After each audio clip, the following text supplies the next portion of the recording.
আমি আপনি ঘর থেকে বের হওয়ার সময় এই তিনটা কথা বলবো, বিসমিল্লাহ তাওয়াক্কালতু আলাল্লাহ লা হাওলা ওয়ালা কুওয়াতা ইল্লা বিল্লাহ।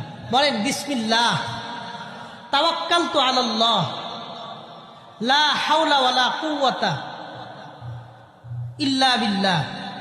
এই কথা যে ব্যক্তি ঘর থেকে বের হওয়ার সময় বলবে, ইল্লা উকিতা ওয়া উফিতা, নবীজি বলেন এই ব্যক্তিকে আল্লাহ সমস্ত ক্ষতি থেকে হেফাজত করবেন এবং এই ব্যক্তি যেই উদ্দেশ্যে বের হইতেছে ওই উদ্দেশ্যে আল্লাহ তাকে সফলতা দান করবেন। এই জন্য আমরা ঘর থেকে বের হওয়ার সময় এই তিনটা কথা বলে বের হব।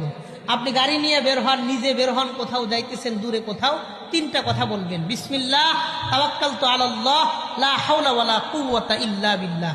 আমি আল্লাহর নামে বের হচ্ছি, আল্লাহর উপরে ভরসা করে বের হচ্ছি, পৃথিবীর কারো কোনো ক্ষমতা নাই, সমস্ত ক্ষমতার মালিককে। এই তিনটা কথা কয়ে বের হব। বলেন ইনশাআল্লাহ? রাজি আছেন না ইনশাআল্লাহ?